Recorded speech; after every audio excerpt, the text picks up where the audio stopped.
Good morning everyone. Good morning everyone. જય શ્રી કૃષ્ણ. કાલના લેક્ચરમાં આપણે 4 પત્ર જોયા હતા અને આજે ત્યારબાદનું જોઈશું 5મો પત્ર છે પ્રાર્થના પત્ર. છુટ્ટી કે લીએ પ્રધાન અધ્યાપક કો પત્ર.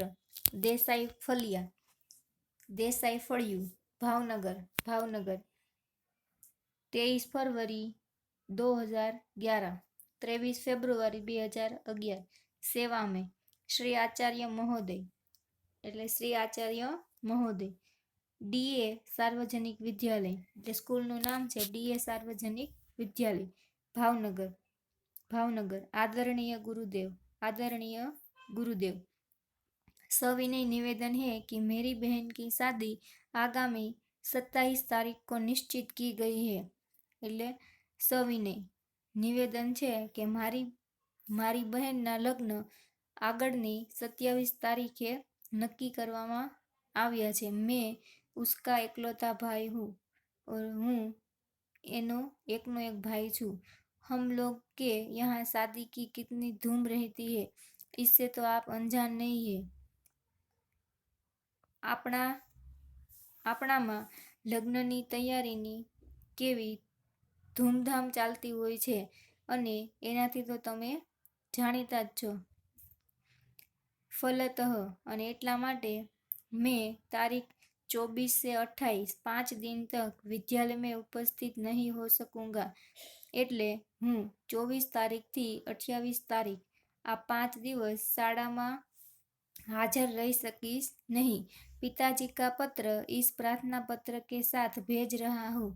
અને મારા પપ્પાનો પત્ર આ પ્રાર્થના પત્રની સાથે મોકલી રહ્યો છું. आशा है आप मुझे यह अवकाश प्रदान करने की कृपा करेंगे.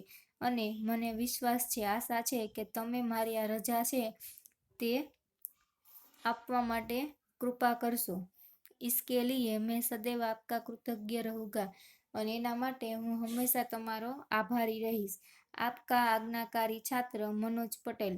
તમારો આજ્ઞાંકિત વિદ્યાર્થી મનોજ પટેલ. ક્રમાંક એટલે રોલ નંબર 25, વર્ગ 8A અને વર્ગ છે 8મું ધોરણ અને એ ક્લાસ એ.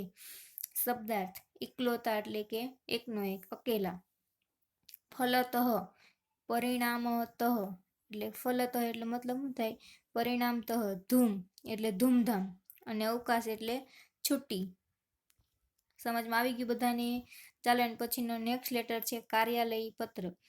સ્વાસ્થ્ય અધિકારી કો ગંદકી કે બારે મેં શિકાયતી પત્ર. સ્વાસ્થ્ય અધિકારીને જે ગંદકી ફેલાણી છે તેના માટે ફરિયાદ કરતો પત્ર. તારીખ 20 मई 2011, તારીખ છે 20 મે 2011. સેવામાં સ્વાસ્થ્ય અધિકારી મહોદય એટલે સ્વાસ્થ્ય અધિકારી મહાશયશ્રી. મહાનગરપાલિકા વડોદરા. मान्यवर એટલે કે માનનીય. सविनय निवेदन है कि मैं गायत्री मोहल्ले में रहता हूँ. અને સવિનય તમને નિવેદન છે કે હું ગાયત્રી मोहल्लाમાં રહું છું. यह मोहल्ला पिछले कई दिनों से ठीक से साफ नहीं हो रहा. અને છેલ્લા કેટલાક દિવસોથી આ એરિયા છે તે સાફ થતો નથી. આજકાલ शादी का मौसम है, रास्ते पर गंदगी फैली है. અને આજકાલ લગ્નનો મોસમ છે અને રસ્તા ઉપર ગંદકી ફેલાયેલી છે. पास के कूड़ेदान में सब जूठन डाल जाते हैं. અને જે બાજુમાં પાસેની કચરાની ડોલ છે એટલે કચરા ડસ્ટબિન છે એમાં બધા એઠવાડ નાખી જાય છે. बदबू के कारण पिछले 2 दिन से तो यह हाल हो गया है कि वहाँ से आना जाना भी मुश्किल हो गया है. અને એટલી ખરાબ વાસ આવે છે કે ત્યાંથી આવવાનું અને જવાનું મુશ્કેલ થઈ ગયું છે. આને જાને વાલે સભી લોગ પરેશાન હો રહે હૈ. અને આવવા અને જવાવાળા બધા માણસો ખૂબ જ હેરાન પરેશાન થઈ ગયા છે. यदि गंदगी को शीघ्र न हटाया गया तो मोहल्ले भर में बीमारी फैल जाने का डर है. અને જો એ કચરો અહીંયાથી જલ્દીમાં જલ્દી ઉપાડી લેવામાં ન આવ્યો તો આ એરિયામાં બીમારી ફેલાવાનો ડર લાગે છે. आशा है कि आप शीघ्र ही उसे हटवाने की व्यवस्था करेंगे અને મને આશા છે કે તમે આને જલ્દીથી જલ્દી અહીંયાથી નિકાલ કરવાની વ્યવસ્થા કરશો. આપકા વિનમ્ર સેવક, તમારો વિનમ્ર સેવક સુરેશભાઈ એમ પરમાર. સુરેશભાઈ પરમાર, ગાયત્રી મોહલ્લા, બડોદા. ગાયત્રી મોહલ્લો, વડોદરા. સમજાઈ ગયું બધાને કે કાર્યાલય પત્ર છે તે કેવી રીતે લખવામાં આવે છે અને કોને લખવામાં આવે છે અને એમાં શું શું લખવાનું હોય છે તે બધાને સમજ પડી ગઈ ને. ચાલો એના પછીનો આપણે 7મો પત્ર જોઈશું, व्यावसायिक पत्र. पुस्तकें भेजने के लिए पुस्तक विक्रेता को पत्र. पुस्तक मोकलवा माटे पुस्तक विक्रेताने पत्र. तारीख है 10 जुलाई 2011. સેવામાં વ્યવસ્થાપક શ્રી ગજાનન પુસ્તકાલય, સુભાષ રોડ, વલસાડ. ગજાનન પુસ્તકાલય, સુભાષ રોડ અને વલસાડમાં છે. મહોદય એટલે શ્રીમાન શ્રી. मुझे निम्नलिखित पुस्तकों की आवश्यकता है, उन्हें आप डाक से भेजने की कृपा करें. એટલે મારે નીચે આપેલા પુસ્તકોની જરૂરિયાત છે અને તે તમે પોસ્ટમાં મોકલવા માટેની કૃપા કરશો.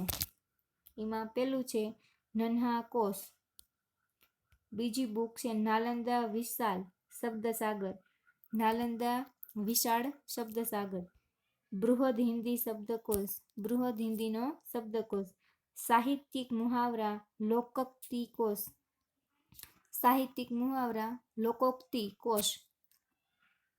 હવે એના લેખક કોણ છે તો કે નન્હા કોશ છે ને એના લેખક છે રતિલાલ નાયક. પછી નાલંદા વિશાળ શબ્દસાગર છે તેના લેખક છે શ્રી નવલજી. ત્રીજું છે બૃહદ હિન્દી શબ્દકોશ અને એના લેખક છે ડોક્ટર શ્યામ બહાદુર વર્મા અને ડોક્ટર ધર્મેન્દ્ર શર્મા. આ બે છે એના. કયા કયા તો કે શ્યામ બહાદુર વર્મા અને ડોક્ટર ધર્મેન્દ્ર શર્મા. ચોથું છે સાહિત્યિક મુહાવરા લોકોક્તિ કોશ. એના છે હરિવંશરાય શર્મા. એના લેખક કોણ છે? હરિવંશરાય શર્મા. કૃપયા ઉપરયુક્ત પુસ્તકે उचित कमीशन काट कर शीघ्र ही वीपीपी वैल्यू पेएबल पोस्ट से भेजे. એટલે આનું ઉપરના જે પુસ્તકો આપેલા છે તે એમાંથી ઉચિત એટલે યોગ્ય કમિશન કાપીને ફટાફટ વીપીપી એટલે વેલ્યુ પેએબલ પોસ્ટમાં મોકલી આપવા નમ્ર વિનંતી. ભવદીય પ્રીતિ શાહ, શાંતિ ભવન, એમજી રોડ, રાજકોટ. એટલે ક્યાં કોને મોકલો છે એને તો કે ભવદીય પ્રીતિ શાહે, શાંતિ ભવન, એમજી રોડ, રાજકોટ ને આ પત્ર મોકલ્યો છે. સમજાયો બધાને? ચાલો એના પછી છે આપણે ડાયરી કેવી રીતે લખવાની, તો એમાં કઈ કઈ વસ્તુનું ધ્યાન રાખવાનું હોય છે તો એ આજે આપણે શીખવાનું છે. તો ચાલો શીખવું છે ને આપણે બધાને, તો ચાલો જોઈએ. ડાયરી શબ્દ અંગ્રેજી ભાષા કા હે. ડાયરી શબ્દ છે તે અંગ્રેજી ભાષાનો છે. डायरी के लिए हिंदी में दैनंदिनी दैनिकी आदि शब्दों का प्रयोग किया जाता है. એટલે કે ડાયરી માટે હિન્દીમાં દૈનંદિની અથવા તો દૈનિકી જેવા શબ્દોનો ઉપયોગ કરવામાં આવે છે. डायरी में निजी जीवन में प्रतिदिन घटित घटनाओं का लेखा जोखा रखा जाता है. અને ડાયરીમાં પોતાના રોજિંદા જીવનમાં દરરોજ घटती घटनाओं मेलजोल रखवानो होय छे. डायरी के पढ़ने से किसी व्यक्ति के जीवन में घटित घटनाओं, कार्यों या तथ्यों की जानकारी प्राप्त होती है. અને ડાયરી વાંચવાથી કોઈ પણ વ્યક્તિના જીવનમાં ઘટેલી ઘટનાઓ, એના જે કાર્યો કર્યા હોય તે અને તેના તથ્યો વગેરેની જાણકારી પ્રાપ્ત થાય છે. डायरी में व्यक्ति घटित घटनाओं के साथ साथ अपने मन में उठी प्रतिक्रियाओं की अभिव्यक्ति भी अंकित करता है. અને ડાયરીમાં ઘટેલી ઘટનાઓની સાથે સાથે પોતાના મનમાં ઉઠેલી જે પ્રતિક્રિયાઓ હોય તેની પણ અભિવ્યક્તિ એમાં લખાયેલી હોય છે. इसीलिए उसमें वैयक्तिकता होती है. એટલે અને એટલા માટે તેમાં વૈયક્તિકતા હોય છે. डायरी प्रतिदिन, साप्ताहिक, पाक्षिक अथवा मासिक लिखी जा सकती है। એટલે ડાયરી છે તે તમે દરરોજ પણ લખી શકો, પછી અઠવાડિયાની એક સાથે પણ લખી શકો, 15 દિવસની એક સાથે લખી શકો અને આખા મહિનાની પણ તમે સાથે લખી શકો છો। ચાલો હવે આપણે જોઈએ કે ડાયરી લેખન की વિશેષતાએ, એટલે કે ડાયરી લેખનની શું શું વિશેષતાઓ છે તે। તો એમાં પહેલું છે डायरी लेखन में निम्नलिखित गुणों होने आवश्यक है, એટલે કે ડાયરી લખવા માટે નીચે આપેલા ગુણો હોવા જરૂરી છે। એમાં પહેલું છે ડાયરી લેખન में क्रमबद्धता हो, એટલે કે ડાયરી લેખન આપણે ડાયરી લેખન કરીએ ને એમાં ક્રમબદ્ધતા હોવી જોઈએ। કેવી રીતે? તો કે તમે સવારની તે સાંજ સુધીમાં જે બનેલી ઘટનાઓ હોય તેનું તમારે લેખન કરવાનું હોય છે। તો એમાં કેવી રીતે? તો તમે પહેલાં જે ઉઠો છો, નાવ છો, ખાવ છો, બ્રશ કરો છો, સ્કૂલે જાઓ છો, તો એ તમારે જે તમે કામ પહેલાં કર્યું ને તમારે કામ પહેલાં લખવાનું। હવે તમે એવું કરો કે પહેલાં 12 વાગે તમે જે કર્યું એ તમે લખી નાખવાનું, પછી સવારનું 7 વાગ્યાનું લખો, તો એ ક્રમબદ્ધ જળવાયો કહેવાય? તો ક્રમ ના જળવાયો કહેવાય ને। તો એવી રીતે તમે જે પહેલાં કામ કર્યું હોય તમારે પ્રથમ લખવાનું હોય અને એના પછી જે કામ કરો છો એના પછી એવી રીતે તમારે લખવાનું હોય છે। સમજાયું બધાને? ચાલો બીજો ગુણ આપણે જોઈએ। बीजो गुण है इसमें लिखा गया विवरण संक्षिप्त, सारगर्भित तथा वास्तविक हो। અને એમાં લખેલું જે વિવરણ હોય છે તે સંક્ષિપ્ત એટલે ટૂંકાણમાં હોવું જોઈએ, પછી સારગર્ભિત એટલે એનો કોઈ સાર નીકળવો જોઈએ અને એ વાસ્તવિક એટલે હકીકત હોવી જોઈએ। સમજાયું બધાને? ત્રીજું છે डायरी लेखन में स्थान, तिथि, घटना या तथ्य का स्पष्ट रूप से उल्लेख होना आवश्यक है, એટલે કે ડાયરી તમે લખો એમાં તમે સ્થાનનો ઉલ્લેખ કરવાનો, તિથિનો એટલે કે તારીખનો ઉલ્લેખ કરવાનો, ઘટના શું બની છે એનો ઉલ્લેખ કરવાનો, આ બધાનું સ્પષ્ટપણે ઉલ્લેખ થયેલો હોવો જરૂરી છે। ચોથું છે ડાયરી લેખન કરતે સમય આલોચના, ટીકા ટિપ્પણી, બનાवटीपन, काल्पनिकता, चित्रात्मकता, अनावश्यक विस्तार से बचना चाहिए। એટલે તમે જે ડાયરી લેખન કરો છો, ડાયરી લખો છો તેમાં આલોચના, પછી કોઈના ઉપર ટીકા ટિપ્પણી કરેલી હોય તો એ, પછી એમાં બનાવટીપણું ન હોવું જોઈએ, કાલ્પનિકતા ન હોવી જોઈએ અને ચિત્રાત્મકતા હોવી જોઈએ નહીં, એટલે એનાથી બચવાનું એમ જરૂરી હોય ને આપણે જે જીવનમાં જરૂરી ઘટના બની છે અને વાસ્તવિક ઘટના બની છે ને એનું જ આલેખન આપણે આમાં કરવાનું છે। સમજાઈ ગયું બધાને? डायरी लेखन के लाभ। હવે ડાયરી લખવાના શું ફાયદા છે તે। તો ડાયરી લેખન કે અનેક લાભ है, એટલે કે ડાયરી લખવાના ઘણા બધા ફાયદાઓ છે। એમાં પહેલું છે इससे जीवन में घटी घटनाओं की जानकारी प्राप्त होती है, એટલે કે ડાયરી લખવાથી જીવનમાં બનેલી ઘટનાઓ હોય તેની જાણકારી આપણને પ્રાપ્ત થાય છે। बीजू છે डायरी में तथ्यों का उल्लेख रहता है, इसी कारण व्यक्ति दिन भर जो अच्छे बुरे काम करता है उसका उल्लेख भी रहता है, इससे सने सने बुराइयों से बचा जा सकता है। અને ડાયરી લખવાથી એમાં ડાયરી લખવામાં જે તથ્યોનો ઉલ્લેખ થયો હોય છે અને એના કારણે વ્યક્તિ આખા દિવસમાં જે સારા અને ખરાબ કામ કરે છે તેનો ઉલ્લેખ भी એમાં કરવાનો હોય છે અને એટલા માટે ધીમે ધીમે બુરાઈઓથી બચી પણ શકાય છે।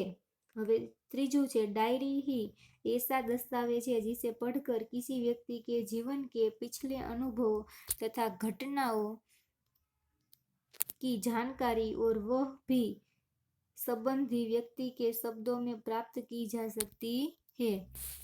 ડાયરી એક એવો દસ્તાવેજ છે જેને વાંચીને કોઈ વ્યક્તિના જીવનની એટલે કે પાછળના અનુભવો તથા ઘટનાઓની જાણકારી અને તે પણ સંબંધિત વ્યક્તિના શબ્દોમાં પ્રાપ્ત કરવામાં આવે છે, એટલે કે આપણને મળી શકે છે। બધાને સમજાઈ ગયું આટલે સુધી?